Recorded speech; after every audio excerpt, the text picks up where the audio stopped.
Okay, so for all of you guys that might be on a more tighter budget or something that you need a little bit more simplified, we have some extra crafts for you guys that you can do for each of the days. So day one, we have the tie snake.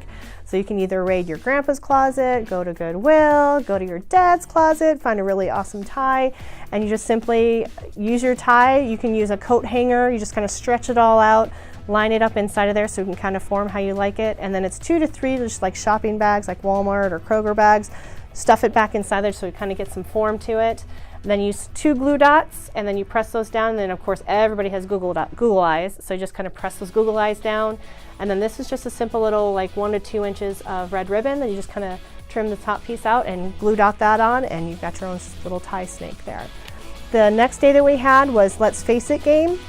It's very simple, easy. You just pretty much copy the excuse me, the pattern down onto the paper, cut it out, grab them a couple pieces of dice, and then you can use construction paper, white copy paper and stuff, and they just simply roll the dice, and so whatever the first part is what their face is going to be, and they just draw that on their paper. They roll again, you get their second, which is their hair, you kind of draw that on. Then you go on down the line for their eyes, their nose, and their mouth, and it was a fun game for the kids, just as an interactive game of what kind of silly face can they make. So that was our day 2. Day 3 was a huge hit. As you can see that we have a whole bunch of pipe cleaner people. Kids had amazing time with it, and we're going to actually show you how to make one of these. Once you do it, you'll understand it better. So we're going to kind of jump into that really quick so you can see how that's done. You just take 2 of the same color pipe cleaners. We use brown.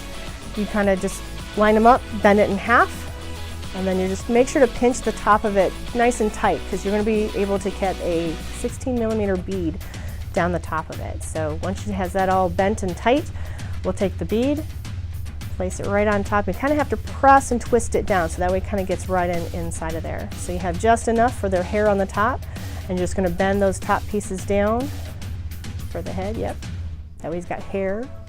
All right, and then you take and pull the 2 up. That's going to be the arms. And then you got the 2 on the bottom. So your arms is what you're going to do next. You're going to fold those in halfway on each side,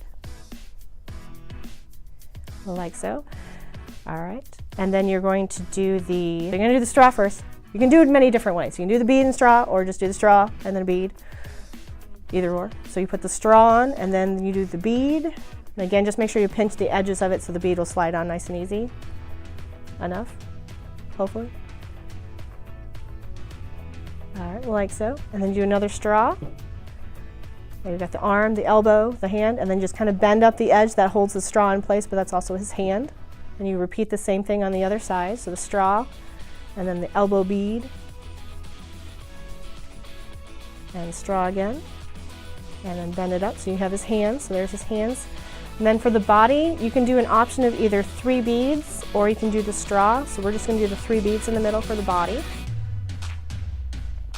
It can be any color you like, or all same color, just depending.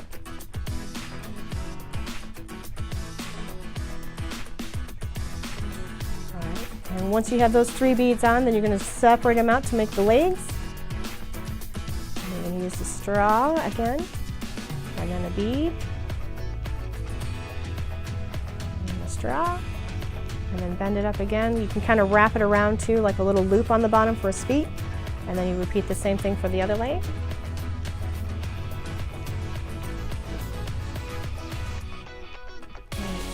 And then you've got your own little pipe cleaner person. So you can pose them however you like. So the kids had a lot of fun with it. They kind of bounce around if you make the mud hut, so they can dance around the mud hut and stuff. But you can pose them however you like, and there's your little pipe cleaner people. So day 4, we had the backpack zipper pulls. And again, those are real simple. You just use like your simple key ring hook, and then stretchy elastic, and there's different levels depending on the age groups that you have. You can do the real simple, just feed the beads on and knot it at the bottom. You have the one where you kind of weave it through, and then the double beads where you weave it through again, but it's with 2 beads. So that was day 4. And then day 5 is just a simple traveler's tic-tac-toe. Again, you just copy the paper pattern out onto different colored sheets, and then you cut out the little different color peoples, obviously the different colors there, and they can simply play their little tic-tac-toe.